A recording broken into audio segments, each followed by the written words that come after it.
নমস্কার সম্মানীয় দর্শকবৃন্দরা, ইতিমধ্যেই কিন্তু লোকসভা ভোটের দিনক্ষণ ঘোষণা করেছেন ইলেকশন কমিশন।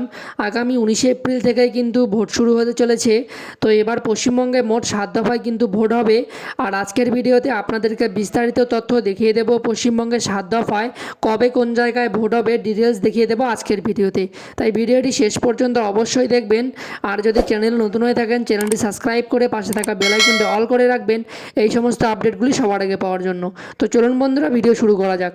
তো এবার আমরা দেখে নেব রাজ্যে কত তারিখে কোন কোন আসনে ভোট হচ্ছে। তো প্রথম দফার ভোট 19শে এপ্রিল ভোট হতে চলেছে কোচবিহার, আলিপুরদুয়ার ও জলপাইগুড়ি আসনে। তো দেখতেই পাচ্ছেন রাজ্যে প্রথম দফার ভোট কিন্তু হবে 19শে এপ্রিল এবং এটি হবে কোচবিহার, আলিপুরদুয়ার ও জলপাইগুড়ি আসনে। এরপর দেখুন দ্বিতীয় দফা 26শে এপ্রিল ভোট হতে চলেছে দার্জিলিং, রায়গঞ্জ ও বালুরঘাট আসনে। তো দেখতেই পাচ্ছেন 26শে এপ্রিল কিন্তু দ্বিতীয় দফার ভোট হবে এবং এই ভোট হবে কিন্তু দার্জিলিং, রায়গঞ্জ ও বালুরঘাট আসনে। এরপরে দেখুন তৃতীয় দফার ভোট হবে 7ই মে।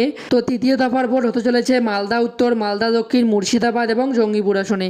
তো এরপর দেখুন চতুর্থ দফার ভোট। তো চতুর্থ দফার ভোট কিন্তু হবে 13ই মে এবং ভোটটি হতে চলেছে বহরমপুর, কৃষ্ণনগর, রানাঘাট, বোলপুর, বীরভূম, বর্ধমান, পূর্ব বর্ধমান, দুর্গাপুর, আসানসোল আসনে।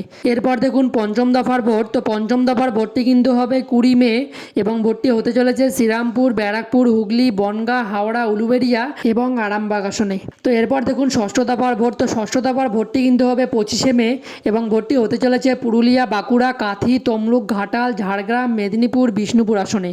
তো দেখতেই পাচ্ছেন ষষ্ঠ দফার ভোট কিন্তু হবে 25শে মে। তো এরপর দেখুন সপ্তম দফার ভোট।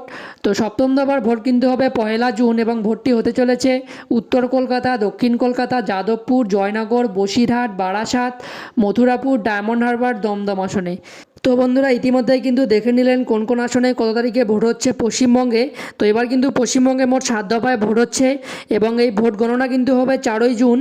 তো আশা করি আপনারা ভিডিওটি বুঝতে পেরেছেন। তো আপনি কোন জেলা থেকে ভিডিওটি দেখছেন তা অবশ্যই কমেন্ট করে জানাবেন এবং ভিডিওটি সবার মাঝে শেয়ার করে তাদেরকেও জানার সুবিধা করে দেবেন। আর যদি চ্যানেলে নতুন হয়ে থাকেন, চ্যানেলটি সাবস্ক্রাইব করে পাশে থাকা বেল আইকনটি অল করে রাখবেন এই সমস্ত আপডেটগুলি সবার আগে পাওয়ার জন্য। ধন্যবাদ।